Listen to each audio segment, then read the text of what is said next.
Siapa yang tahu, Pangeran Diponegoro lahir di Keraton Yogyakarta pada hari Jumat Wage tanggal 11 November 1785. Saat masih bayi, Pangeran Diponegoro diberi nama Raden Mas Mustahar. Ayahnya bernama Raden Mas Surojo, adalah anak dari Sultan Hamengkubuwono II, sedangkan ibunya bernama Raden Ayu Mangkorawati. Raden Mas Mustahar diganti namanya pada tahun 1805 menjadi Raden Mas Ontowiryo oleh kakeknya, yaitu Sultan Hamengkubuwono II. Lalu pada tahun 1812 ketika ayahnya yaitu Raden Mas Surojo naik tahta menjadi Hamengkubuwono III, Raden Mas Ontowiryo diberi gelar pangeran dengan nama Pangeran Diponegoro. Penyebab Perang Diponegoro. Perang Diponegoro atau Perang Jawa terjadi karena Pangeran Diponegoro tidak menyetujui sikap campur tangan Belanda dalam urusan kerajaan. Di sisi lain, kerajaan seakan tidak berdaya menghadapi campur tangan politik pemerintah kolonial. Namun, kalangan keraton justru hidup mewah dan tidak memperdulikan penderitaan rakyat. Kondisi para petani pribumi pun menderita akibat penyalahgunaan penyewaan tanah juga menjadi salah satu faktor yang membuat Pangeran Diponegoro geram. Kekecewaan Pangeran Diponegoro memuncak ketika Patih Danureja atas perintah kolonial Belanda memasang tonggak-tonggak untuk membuat rel kereta api melewati makam leluhurnya. Pangeran Diponegoro yang muak dengan sikap Belanda kemudian menciptakan sebuah gerakan perlawanan dan menyatakan sikap perang kepada penjajah Belanda. Kronologi Perang Diponegoro. Perang Diponegoro berlangsung selama 5 tahun, yaitu dari tahun 1825 hingga tahun 1830. Hal ini bermula dari peristiwa pada 20 Juli 1825, di mana pihak istana mengutus 2 bupati keraton senior yang memimpin pasukan Jawa Belanda untuk menangkap Pangeran Diponegoro dan Mangkubumi di Tegalrejo. Saat itu, Pangeran Diponegoro dan sebagian besar pengikutnya berhasil lolos, namun kediamannya di Tegalrejo dibakar habis. Kemudian, Pangeran Diponegoro bergerak ke barat hingga ke Gua Selarong di Dusun Kentolan Lor, Buwosari, Pajangan, Bantul sebagai markas besarnya. Perang Diponegoro melibatkan berbagai kalangan, mulai dari kaum petani hingga golongan priayi yang menyumbangkan uang dan barang-barang berharga lainnya sebagai dana perang. Kaum pribumi terlibat dengan berbekal semangat sak dunguk batuk sak nyari bumi ditoi tekan pati, yang berarti sejari kepala sejengkal tanah dibela sampai mati. Dalam perjuangan ini, Pangeran Diponegoro pun tidak sendiri, namun dibantu oleh Kiai Mojo yang juga menjadi pemimpin spiritual pemberontakan. Pangeran Diponegoro juga berkoordinasi dengan ISKS Pakubuwono VI serta Raden Tumenggung Prawiro Digdoyo, Bupati Gagatan.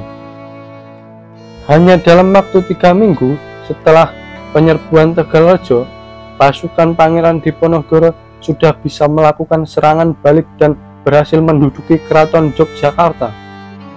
Keberhasilan ini disusul dengan kemenangan di berbagai daerah pada tahun-tahun awal berkobarnya Perang Diponegoro. Pergerakan pun meluas ke daerah Banyumas, Kedu, Pekalongan, Semarang, dan Rembang, kemudian ke arah timur mencapai Madiun, Magetan, Kediri, dan sekitarnya.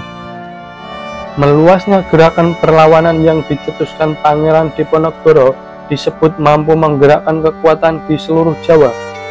Selama perang, Pangeran Diponegoro menerapkan strategi perang gerilya dan perang atrisi atau penjemuan. Pada puncak peperangan di tahun 1827, Belanda mengerahkan lebih dari 23.000 orang serdadu yang menjadi suatu hal yang belum pernah terjadi sebelumnya. Bagi Belanda, Perang Diponegoro adalah perang terbuka dengan mengerahkan berbagai jenis pasukan mulai dari pasukan infanteri, kavaleri, dan artileri yang berlangsung dengan sengit. Di tahun yang sama, pasukan Belanda melakukan penyerangan terhadap Pangeran Diponegoro dengan menggunakan sistem benteng, sehingga membuat pasukan Diponegoro terjepit. Pada tahun 1829, Kiai Mojo ditangkap, menyusul kemudian Pangeran Mangkubumi dan Alibasah Sentot Prawiro Dirjo menyerahkan diri kepada Belanda. Bahkan pada 21 September 1829, Belanda sempat membuat sayembara dengan hadiah sebesar 50.000 gulden beserta tanah dan penghormatan bagi siapa yang dapat menangkap Pangeran Diponegoro hidup atau mati.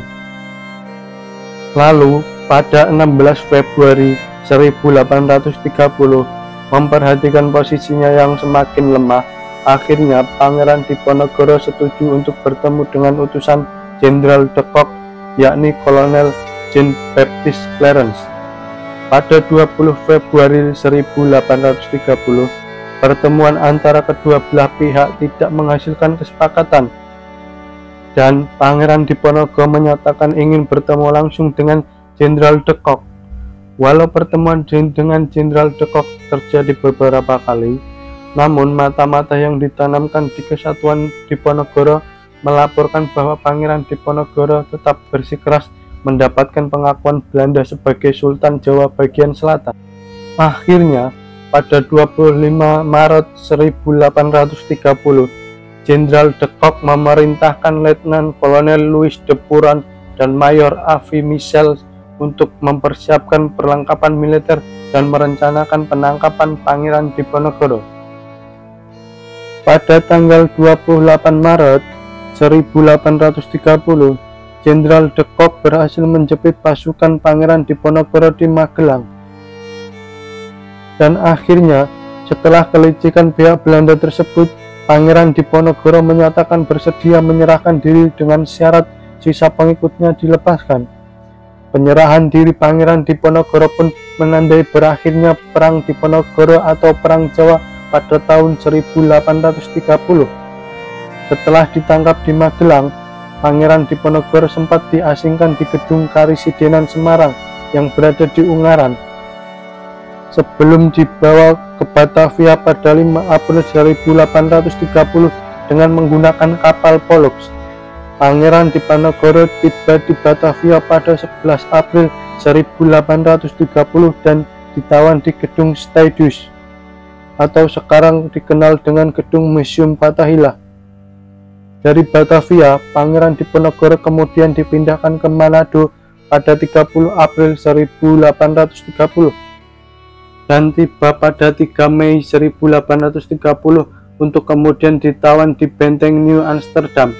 Lalu pada tahun 1834, Pangeran Diponegoro dipindahkan lagi ke Makassar dan terus diasingkan hingga wafat di Benteng Rotterdam tanggal 8 Januari 1855. Dampak Perang Diponegoro.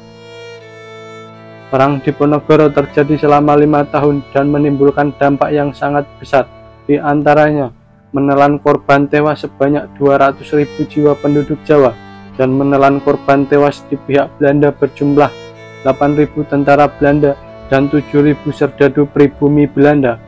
Kekalahan Pangeran Diponegoro menegaskan penguasaan Belanda atas Pulau Jawa, dan raja-raja dan bupati Jawa tunduk kepada Belanda.